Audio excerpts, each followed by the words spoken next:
Amantes de la química. Bienvenidos a la segunda sesión de la unidad de aprendizaje Fundamentos de Química, en donde continuaremos viendo temas que competen a la unidad 1, Materia y Medición. De manera específica, en esta ocasión haremos referencia a las propiedades físicas y químicas de la materia. Hablaremos de los cambios físicos y químicos y de los métodos de separación de mezclas. Los objetivos de aprendizaje para esta sesión en cuanto al aprendizaje declarativo es describir las propiedades de la materia y los principales métodos de separación empleados en las mezclas. El aprendizaje procedimental es encontrar los métodos de separación adecuados para las diferentes mezclas problema, mientras que el aprendizaje actitudinal será emplear los conocimientos adquiridos para idear los métodos de separación adecuados en diversas mezclas cotidianas, evitando así generar mayor contaminación ambiental. Los productos y las evaluaciones para esta sesión, el primero será un cuadro comparativo, que será el 50% de la misma, y la otra parte es la resolución de ejercicios, que compete igual al otro 50%. En cuanto a la acreditación, de la misma manera sigue siendo la asistencia a clases a través de la realización de su cuadro comparativo y una actividad diagnóstica que se realizará al inicio de la sesión de clase el día que nos veamos en el aula. Para comenzar, retomaré lo que en la sesión anterior se mencionó acerca de las características de la materia y de la energía, haciendo principalmente énfasis en cuanto a las propiedades y cambios de la materia, que es lo que estaremos abordando en esta sesión, así como los métodos de separación utilizados, recordando que estos nos son útiles cuando vamos a separar mezclas, ya sean homogéneas o heterogéneas.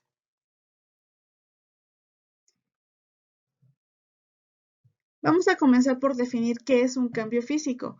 Los cambios físicos son aquellos que se realizan en los materiales sin modificar la naturaleza interna de la misma. Por lo tanto, pueden ser reversibles. Estos involucran el cambio de la forma o del tamaño, el estado del movimiento o bien el estado de agregación. Algunos ejemplos de estos cambios físicos son cortar una hoja o bien cortar madera, un hielo al derretirse o al fundir algún metal.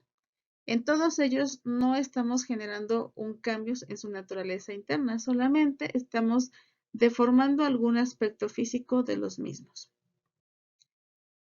Un cambio químico, por el contrario, es una modificación en la composición de la materia, creando nuevas sustancias que van a presentar propiedades totalmente diferentes a la materia de partida. Por lo tanto, estos cambios son irreversibles, es decir, una vez que se han llevado a cabo, no podemos retornar a lo que teníamos en un principio. Y estos se dan principalmente a través de reacciones químicas. Podemos mencionar entonces a la fermentación láctica, a la oxidación, a la combustión o bien a la degradación. Las propiedades físicas de la materia son características que podemos observar y medir sin modificar la composición o identidad de las sustancias, es decir, sin que se produzcan cambios químicos, simplemente son cambios físicos. Dentro de ellas podemos mencionar al color, al olor, al estado físico, y en el estado físico haciendo énfasis en punto de ebullición o punto de función, recordando los cambios de estado, la densidad y la solubilidad. Las propiedades químicas, por el contrario, solo se pueden determinar cuando se cambia la composición de la sustancia. Es decir, es una propiedad de la sustancia para combinarse o para generar otras sustancias nuevas. En este sentido, podemos mencionar a la reactividad de una sustancia al interactuar con otras, la combustibilidad o bien la oxidación y reducción. Y aquí hago un paréntesis en que la oxidación no solamente se da en materiales metálicos, sino que también las frutas, las verduras sufren este proceso de oxidación. Para poder asentar más estas definiciones que hemos mencionado, quisiera que viéramos las propiedades del hierro. Si hablamos de las propiedades físicas, podemos mencionar que su color es gris plateado, que normalmente es blando, que presenta ductibilidad y maleabilidad, es decir, podemos obtener alambres o láminas de él. Es magnético, es un buen conductor del calor y la electricidad y obviamente va a tener una densidad definida, así como un punto de ebullición y un punto de fusión. Las propiedades químicas, por el contrario, son aquellas que va a presentar el hierro al reaccionar con algún otro agente. En este sentido, podemos mencionar que reacciona con el aire y por lo tanto se va a oxidar fácilmente, ya sea a hierro 2 o a hierro 3. Es un buen agente reductor. Si se pone al rojo vivo, arde, reacciona con los ácidos diluidos desplazando el hidrógeno, también reacciona con los halógenos y finalmente otra característica química muy importante es que se vuelve pasivo en combinación con ácidos fuertes. Esto entonces nos sirve para darnos cuenta de que las propiedades físicas son muy diferentes de las propiedades químicas. En las físicas podemos siempre retornar a lo que tenemos en un principio, pero en las físicas ya no va a ser tan fácil. Y la otra parte que compete a esta sesión es hablar de los métodos de separación de mezclas, recordando que las mezclas es la combinación de sustancias sin que se modifiquen las propiedades químicas de las mismas. Aquí podemos mencionar, por ejemplo, la centrifugación. Eh, si en algún momento tienen la oportunidad, hay diferentes tipos de centrífugas. Algunas son para tubos, si en algún momento han visto, por ejemplo, los que son para las muestras de sangre, o bien para Eppendorf, que son tubos de volúmenes mucho más pequeños. El principio en todas ellas es lo mismo. Utilizar un rotor donde colocamos nuestras muestras en un rotor y este va a girar a diferentes tipos de velocidades con el objetivo de separar los sólidos suspendidos que por gravedad tardaríamos mucho tiempo en que estos se asentaran en la muestra. Dentro de las características a mencionar es utilizada para mezclas heterogéneas donde, como ya habíamos mencionado, separa uno o más sólidos insolubles o de lenta sedimentación presentes en un líquido. Hace uso de la fuerza centrífuga, que se produce por la rotación de los tubos de ensayo. Como un ejemplo de esta técnica podemos mencionar a la centrifugación de la sangre. Aquí podemos ver entonces de manera más gráfica lo que sucede. Tenemos nuestros sólidos suspendidos y que por acción de la gravedad no pueden sedimentar o bien van a tardar demasiado tiempo. Entonces, haciendo uso de la centrifugación, es decir, del uso de un rotor de altas velocidades, podemos forzar que estos sólidos se agrupen entre sí y entonces se sedimenten yéndose hacia el fondo de nuestro contenedor de la muestra. Otra técnica es la filtración y yo supongo que aquí todos hemos hecho uso de esta técnica. Por ejemplo, cuando colamos una salsa o alguna otra sustancia de ese estilo, o bien, por ejemplo, en las cafeteras, donde usamos filtros de café. En el laboratorio hacemos uso de algunos materiales más específicos, pensando en el embudo de vidrio, en el cual vamos a colocar un papel filtro, como se observa en la imagen, para hacer pasar igual nuestra mezcla y que entonces las partículas sólidas queden retenidas en el papel filtro, mientras que las líquidas van a pasar a través de él y las vamos a recuperar, en este caso, pues en otro recipiente que puede ser un vaso de precipitados.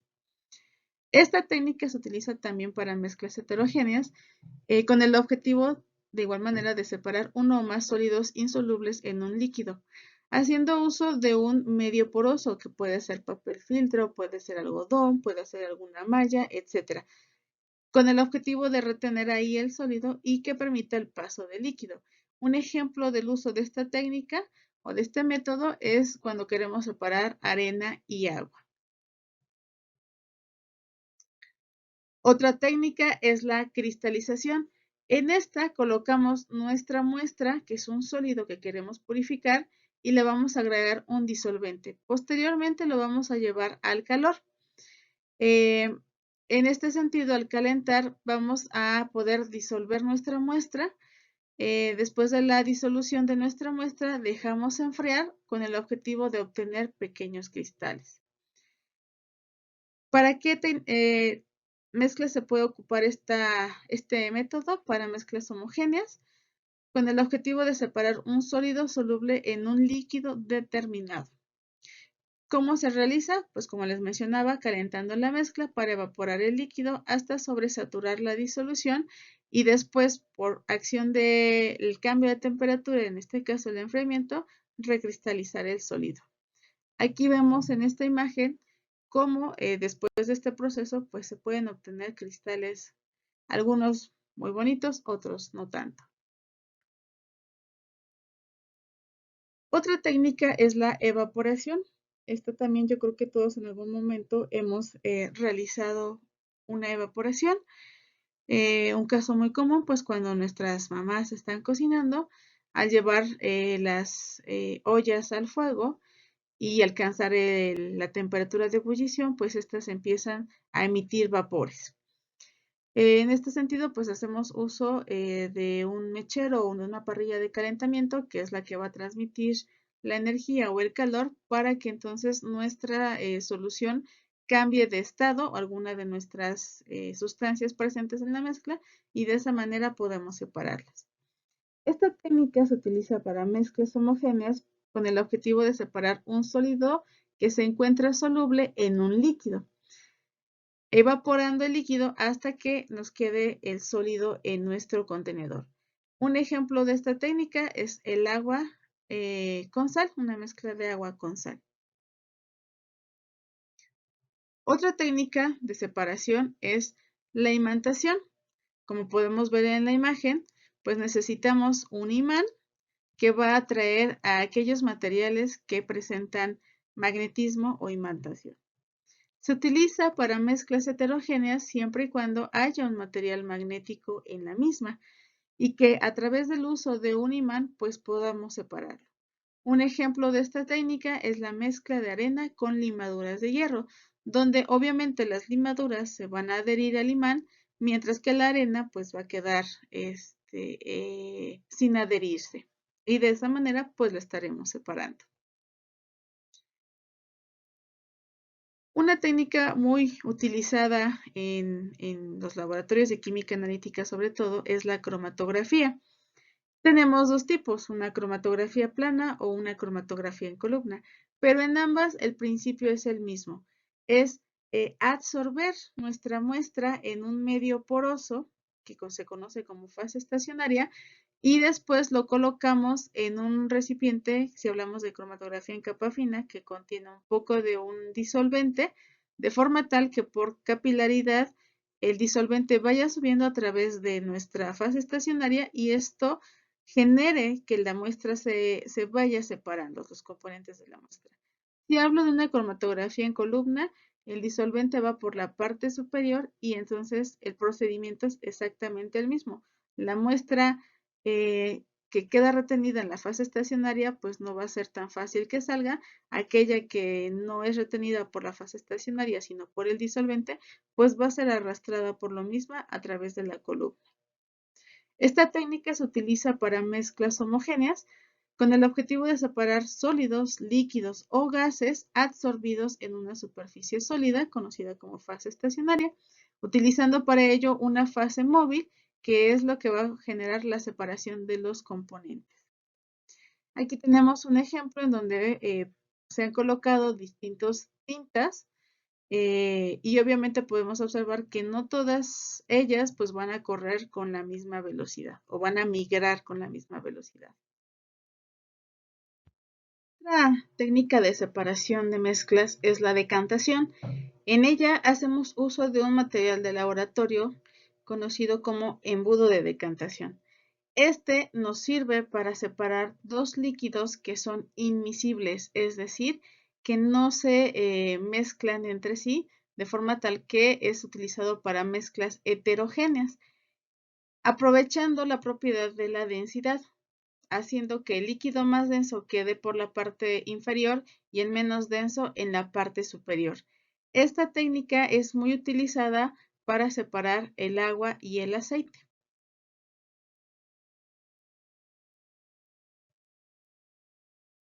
Y finalmente, la última técnica que vamos a describir es la destilación.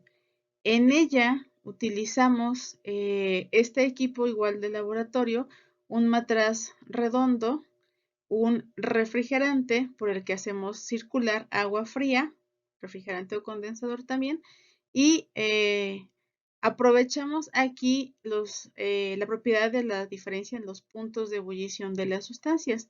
Esta técnica nos sirve para separar mezclas homogéneas de dos líquidos que son miscibles entre sí, pero que presentan diferentes puntos de ebullición. En ella la mezcla se calienta hasta que el punto de ebullición de alguna de las sustancias, que va a ser menor, pues empieza entonces a generar vapores. Estos vapores suben, pasan por el condensador y aquí al hacer circular agua fría, entonces generamos la condensación y que éste empiece a caer. De esta manera nosotros logramos separar mezclas, pensando, por ejemplo, en una mezcla de agua y alcohol etílico. Esta es una imagen del montaje de este tipo de método de separación en el laboratorio y que yo espero tengamos la oportunidad de realizarlo en algún momento. Pues hasta aquí termina la sesión y viene su actividad. Para esta sesión van a realizar un cuadro comparativo principalmente de los métodos de separación, en donde les estoy poniendo aquí un ejemplo. Ustedes pueden, si consideran necesario, agregar alguna otra característica para el cuadro comparativo, pero mínimo debe de llevar, obviamente, el método de separación, qué tipo de mezcla puedo separar, homogénea, heterogénea, pero sobre todo, ¿qué propiedad yo aprovecho? Recuerden que en algunos hacemos uso de densidad, aprovechamos el punto de ebullición, aprovechamos la imantación, etcétera, etcétera, ¿no? Aquí van esa propiedad. Posteriormente pondrán algún ejemplo o aplicación, obviamente diferente de las que se han mencionado aquí en esta sesión, y les pido una imagen o un dibujo referente a este método de separación. Finalmente les muestro aquí la rúbrica con la cual se estará evaluando el cuadro comparativo que ustedes realicen. Y con ello pues termino la sesión referente a estos temas. No sin antes recordarles que la realización de esta actividad, aparte de tener una ponderación, pues será necesaria para poder llevar a cabo los ejercicios que derivarán de estos temas vistos en esta sesión. Además de que les hago la invitación a revisar más material en otras fuentes bibliográficas, pues si hubiese la necesidad de aclarar alguna otra duda que en el video no se haya podido aclarar de manera eficiente. Les agradezco su tiempo, el video queda para que ustedes lo puedan revisar cuantas veces consideren necesario y pues nos saludamos en las posteriores sesiones. Gracias.